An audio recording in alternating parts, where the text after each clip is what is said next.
Good morning students. आशा करता हूँ कि आप सब लोग स्वस्थ एवं सुरक्षित होंगे। पिछली कक्षा में हम लोगों ने विवेकानंद के अनुसार शिक्षा का पाठ्यक्रम पढ़ा था। आज हम उसी के आगे शुरू करते हैं, विवेकानंद तथा शिक्षण विधियाँ। शिक्षण विधियों के बारे में विवेकानंद जी ने क्या कहा है, तो इसमें सबसे पहले जो शिक्षण विधि की बात कही है, उन्होंने कही है अनुकरण विधि। अनुकरण विधि को इन्होंने एक प्रमुख विधि माना है। इनका ये मानना है कि जो शिक्षक है और माता पिता हैं, उनको बालकों के सामने शुद्ध उच्चारण, शुद्ध भाषा तथा उत्तम आचरण प्रस्तुत करना चाहिए। छात्र उसको देखकर प्रभावित होंगे और उनके जैसे बनने का प्रयास करेंगे। वैसे भी अगर देखा जाए तो जो शिक्षा 3 प्रकार की होती है, औपचारिक, अनौपचारिक और निरौपचारिक।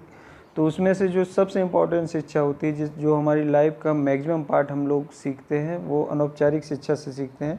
और अनौपचारिक शिक्षा दरअसल हम सीखते किसके माध्यम से हैं? अनुकरण विधि के द्वारा। मतलब हम अपने आसपास होने वाली घटनाओं को या क्रियाओं को देखते हैं और उसका अनुकरण करते हैं। सबसे पहले ये माना भी जाता है कि परिवार प्रथम पाठशाला है और माता प्रथम शिक्षिका।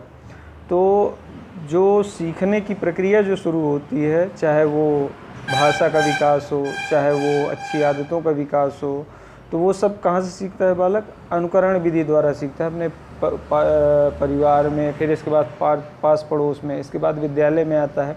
तो विद्यालय में शिक्षक का एक बालक के व्यक्तित्व पर बहुत गहरा प्रभाव पड़ता है। तो शिक्षक जैसा आचरण करेगा, बालक के ऊपर उसका प्रभाव पड़ेगा और वो भी वैसा ही बनने का प्रयास करेगा।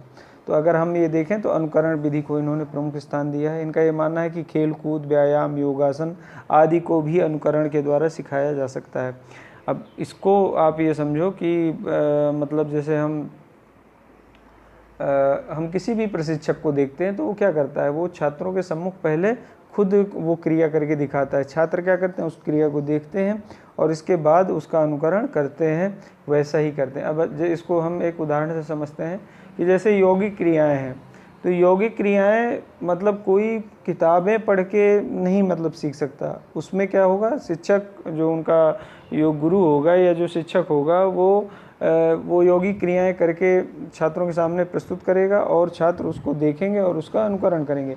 या हम इसको ऐसे समझते हैं कि जैसे अगर किसी छात्र को क्रिकेट सीखना है, तो वो क्रिकेट किताबें पढ़ के नहीं सीख सकता। क्रिकेट जाहिर सी बात है, जो भी क्रिकेटीय शॉट्स हैं या बॉलिंग का है या फील्डिंग जो कुछ भी है, तो उसमें अगर आप देखोगे तो जो कोच होता है पहले वो क्रिया करके दिखाता है। फिर क्या होता है, छात्र उस क्रिया को देखते हैं या शिष्य जो है वो उस क्रिया को देखते हैं और वैसा ही अनुकरण करते हैं। तो कहने का आशय ये है कि इनका मानना है कि अनुकरण विधि एक प्रमुख शिक्षण विधि है। फिर है व्याख्यान विधि। तो ये व्याख्यान विधि अगर देखा जाए तो ये एक प्रमुख विधि है। इसमें किसी तथ्यात्मक ज्ञान को मौखिक रूप में ऐसे बताने को व्याख्यान विधि कहा जाता है। मतलब किसी तथ्यात्मक ज्ञान को शिक्षक मौखिक रूप में छात्रों के सम्मुख प्रस्तुत करता है। तो इसमें अगर देखा जाए तो आप सभी जानते हो कि विशद ज्ञान को मतलब व्याख्यान विधि के माध्यम से ही दिया जा सकता है। तो ये भी एक प्रमुख विधि इन्होंने मानी है। फिर इसके बाद है तर्क एवं विचार विमर्श विधि। तो तर्क एवं विचार विमर्श विधि को भी विवेकानंद जी ने एक प्रमुख शिक्षण विधि माना है। इनका ये कहना है कि किसी भी ज्ञान को सीधे तौर पर न ग्रहण कर क्या, क्यों, कैसे आदि प्रश्न करके तार्किक उत्तर प्राप्त करने, अपनी समस्याओं तथा समाधानों को खोजने की विधि को तर्क एवं विचार विमर्श विधि कहते हैं। इसमें मतलब ये विवेकानंद जी ने वैसे भी कहा है, आगे चल के हम अभी पढ़ेंगे, कि मतलब हमें किसी पर पूरी तरह से डिपेंडेंट नहीं होना चाहिए। मतलब इनका ये कहना है कि छात्र जो भी ज्ञान प्राप्त करे उसमें वो तर्क वितर्क करे और वो ये सोचे कि मतलब ये क्यों, कैसे और कब, क्यों, कैसे और कैसे मतलब हुआ। एक मतलब उस ज्ञान को सीधे ग्रहण न करके उसमें तर्क वितर्क करे। तो इस विधि को भी इन्होंने एक प्रमुख विधि माना है। इसमें वैज्ञानिक विषयों और आध्यात्मिक जो ज्ञान है उसके बारे में तर्क वितर्क के माध्यम से ज्ञान प्राप्त करने की विवेकानंद जी ने बात कही है। फिर इसके बाद है निर्देशन एवं परामर्श विधि। तो निर्देशन एवं परामर्श विधि को भी एक प्रमुख स्थान दिया है विवेकानंद जी ने, क्योंकि आप ये देखो कि कोई भी बालक हो वो उसके जीवन में कई तरह की समस्याएं आ सकती हैं। वो उसके व्यक्तिगत जीवन से संबंधित हो सकती हैं, उसके शैक्षिक क्षेत्र से संबंधित हो सकती हैं, उसके व्यावसायिक क्षेत्र से संबंधित हो सकती हैं। तो वहाँ पर छात्र को परामर्श लेने की आवश्यकता पड़ती है। तो यहाँ पर शिक्षक को क्या करना चाहिए, निर्देशन एवं परामर्श विधि का प्रयोग करना चाहिए कि छात्रों की समस्याओं के लिए वो जो समुचित सुझाव दे सके, इसके माध्यम से छात्र अपनी समस्याओं को जान पाए और उनका निराकरण कर पाए। तो इस विधि का भी इन्होंने पाठ्यक्रम में स्थान दिया है। इसके बाद है प्रदर्शन एवं प्रयोग विधि। प्रदर्शन एवं प्रयोग विधि अगर देखा जाए तो ये वैज्ञानिक विषयों के लिए बहुत इंपॉर्टेंट विधि हो जाती है, क्योंकि वैज्ञानिक ज्ञान को हम रट के नहीं प्राप्त कर सकते। इसको हमें क्या करना चाहिए, उस ज्ञान को हम किसी प्रदर्शन या प्रयोग विधि के माध्यम से अगर शिक्षक सिखाता है छात्र को, तो वो उसे आसानी से समझ में आ जाता है कि कोई क्रिया दरअसल हो क्यों रही है।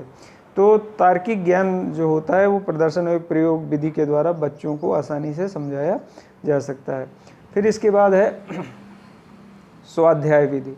स्वाध्याय विधि को भी बहुत इम्पोर्टेंट रोल दिया है इन्होंने, विवेकानंद जी ने।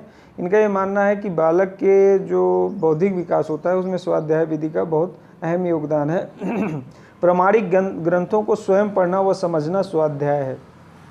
इनका ये मानना है कि जो भी हमारे प्रामाणिक ग्रंथ हैं तो उनको छात्र को स्वयं अध्ययन करना चाहिए। स्वाध्याय पर इसलिए और ज़्यादा इन्होंने बल दिया है क्योंकि इनका ये मानना है कि अगर हम दूसरे के माध्यम से वो ज्ञान प्राप्त करते हैं तो हो सकता है कि वो जो व्यक्ति उस बारे में बता रहा है वो थोड़ा सा बायस्ड हो सकता है, लेकिन जो हमारे प्रामाणिक ग्रंथ हैं अगर हम उसका अध्ययन खुद करेंगे तो जाहिर सी बात है हमें वही मिलेगा जो उन ग्रंथों में है। अब जैसे अगर आप ये देखो कि विभिन्न जो धर्मों के जो प्रीचर्स हैं वो अपने अपने हिसाब से जो प्रामाणिक ग्रंथ हैं उनकी व्याख्या करते हैं, तो उसका अपने कई बार आप देखोगे कि अपने लाभ के लिए उसका वो गलत अर्थ भी बताते हैं। तो इसलिए इन्होंने कहा है कि जो भी हमारे प्रामाणिक ग्रंथ हैं उनको हमें मतलब स्वाध्याय विधि द्वारा सीखना चाहिए। तो इसलिए इन्होंने स्वाध्याय विधि को भी इसमें स्थान दिया है शिक्षण विधियों में। इसके बाद है योग विधि।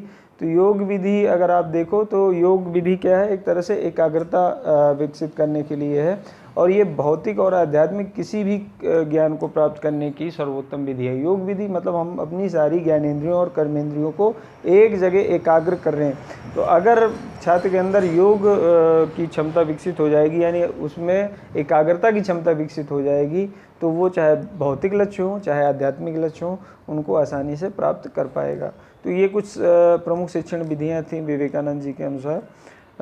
आशा करता हूँ कि आप सब लोगों को आसानी से समझ में आ गया होगा, क्योंकि लगभग ये सारी विधियाँ हम लोगों ने पूर्व में भी पढ़ी हैं। तो आज की कक्षा में ये इतना ही।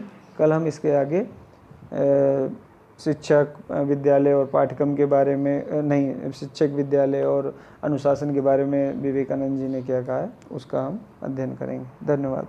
आपका दिन मंगलमय हो।